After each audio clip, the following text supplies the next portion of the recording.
घर द्वार हमरा भा जाए।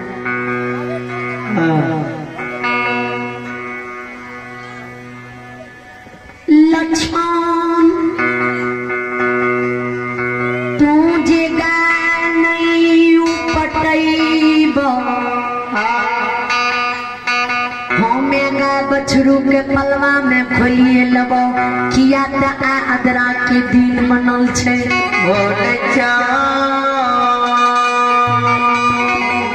जो हमें गाय बछरू खोल लेब,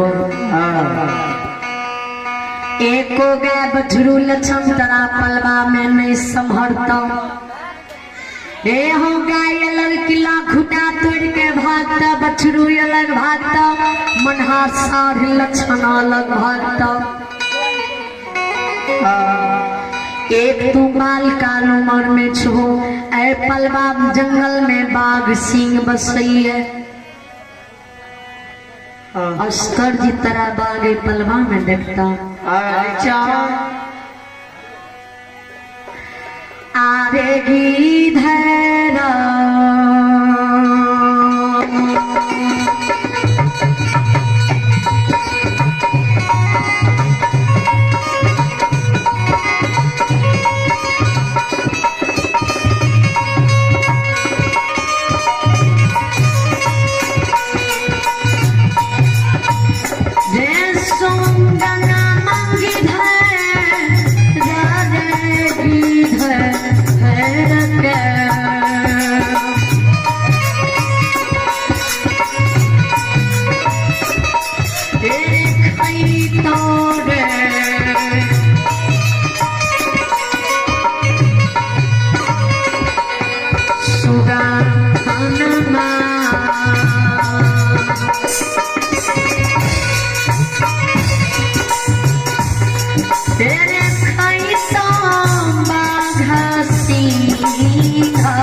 बिना चचा के सोगा।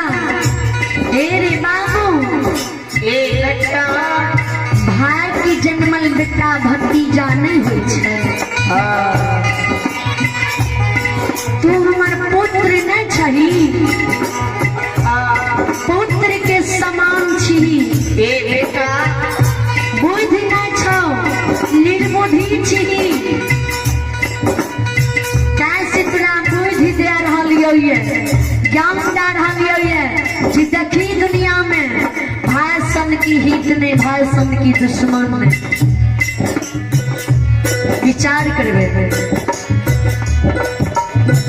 लक्षण बाबा के दीना चचा डरावे धमकावे, भाई की विरोधी में झगड़ा लगावे, जिकी लक्षण कतावे, जिकारो के प्रति लक्षण के दिल में नफरत होते, जे ए पलवार से गाय बछरू के खोल के हमरा संग में पूरा जेते।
लक्षण बाबा के जी दीना चचा डरबे, दीना चचा की डरने से लक्षण बाबा डर जाए। लक्षण बाबा निर्बुद्धि है, लक्षण बाबा जी डर जाए। लक्षण बाबा में पलवा में गाइयो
कहा के मनहा साढ़ की करे वे गाय बछरू के घुरा के पलवा बथान पकड़ ले एक गाय के ला के लक्षण बाबा के पलवा से एक डेग नहीं बढ़े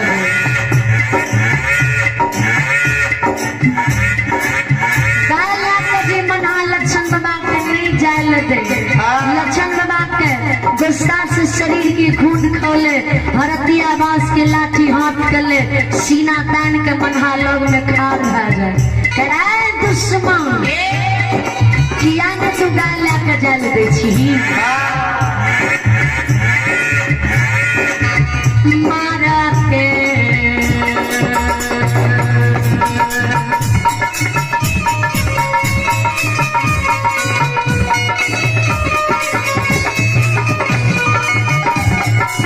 दुश्मन मारा तेरे लाठी से तेरे मनहा मारा तेरे लाठी से तेरे तोरे तो सामा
कहे हो लक्षण बाबा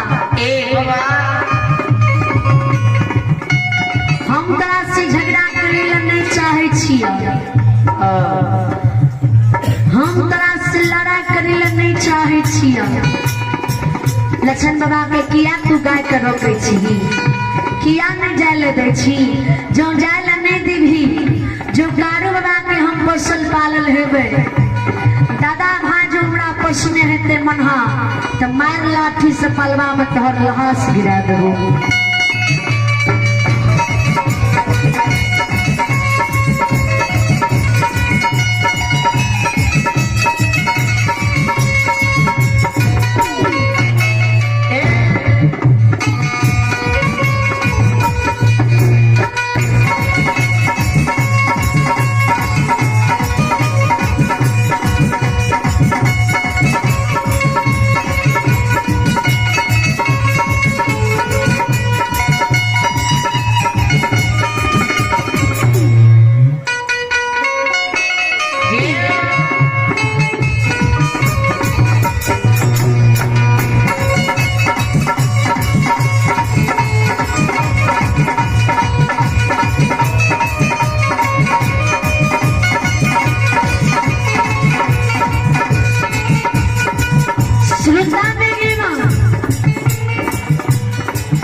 लक्षण बाबा के रे मनहा